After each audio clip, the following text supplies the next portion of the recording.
અહીંયા તો આયા જ પણ અહીંયા તો મંગાવવી પડે ને. જ્યારે પ્રજામાંથી મેસેજ એવો સારો આવશે કે સારું કામ થાય છે તેવી રીતે ચા તમારી ચોક્કસ પીવી છે. બાકી નહીં ક્યાં. નમસ્તે, કેમ છો બેન? બસ ઓલવેલ. અચ્છા, આપનું કામ એક એવું હતું, મારે અત્યારે મામલતદાર કચેરી ઉમરેઠ બેઠો છું અને જે પુરવઠા ખાતું જે ખરું અમારા પુરવઠા શાખામાં, હવે જે ગ્રાહકોને જે તકલીફ જે પડે છે,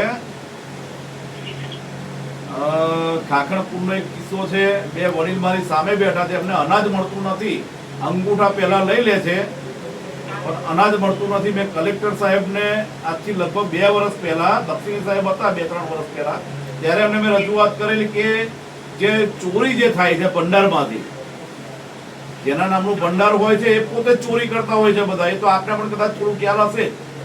એટલે આપણે મારું એવું એમ કહેવું છે, એક તો આ લોકોનો તો રસ્તો કરવાનો છે, કાં તો પછી એમના લાયસન્સ બધાના રદ કરો,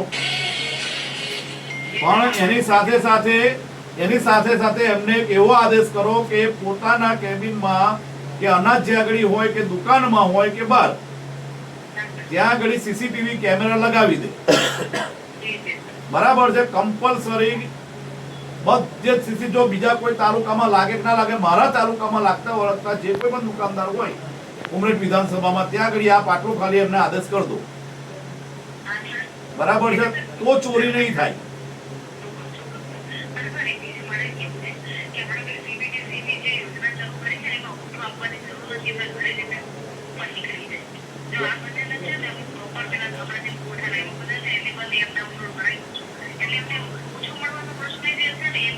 કેટલો ટાઈમ થયો આને આ વાતને? હા,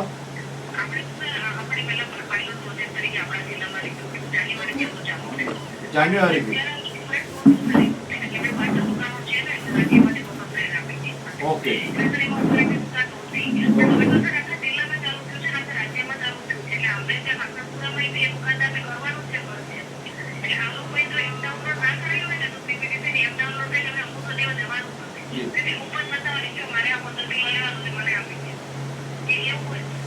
કઈ વાંધો નહીં, તમે પછી કરો. પેલા એક આ સીસીટીવી પર વાત, અને એમને જે પણ દુકાનદારો છે એ લોકો અનાજ આપતા નથી, 2 કે 3 દિવસ દુકાન ખુલ્લી રાખે છે, પછી જાય છે તો ધક્કા ખવડાવે છે, દુકાન બી પૂરો ટાઈમ ખુલ્લી નથી રાખતા અને પાવતી પણ નહીં આપતા, અને પાવતી બી નથી આપતા.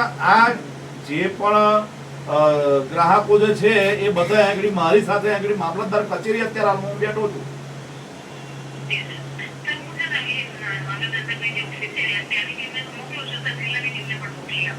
ઓકે. અને છે ને આ ખાસ આ લોકો વિરુદ્ધ તમે પગલા લો ને સીસીટીવી કેમેરાનું ખાસ આપ કરાવો, એટલે આ ચોરી થતી જ બંધ થઈ જશે.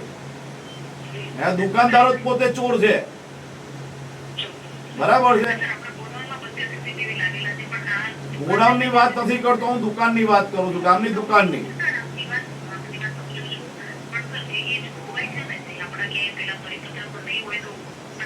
નહીં, પરિપત્ર ની વાત નથી કરતો. એમને એવું કહો કે ભાઈ અમારી જાણ માટે તમે પ્રાઇવેટ મારો, 2 કેમેરા તો મારી શકે ને. એ જો આટલું બધું અનાજની ચોરી કરતા હોય, 2 નંબરનું કામ કરતા હોય, તો 15,000 ના 2 કેમેરા તો મારી લગાવી શકે ને. અને તમારથી ના થાય તો હું સંકલનનો પ્રશ્ન ઉભો કરીને કરાવડાવું, આ તો કલેક્ટર સાહેબને હું વાત કરું. હા, તો પેલા ઇલેક્ટ્રિક વાળા છે, એ ઇલેક્ટ્રિક વાળા બેન એમને તમારે ખાલી આદત કરો ભાઈ પ્રાઇવેટમાં તમે ઉપાડતો. બરાબર છે. કોને ફોન કરે ધારાસભ્યશ્રીને?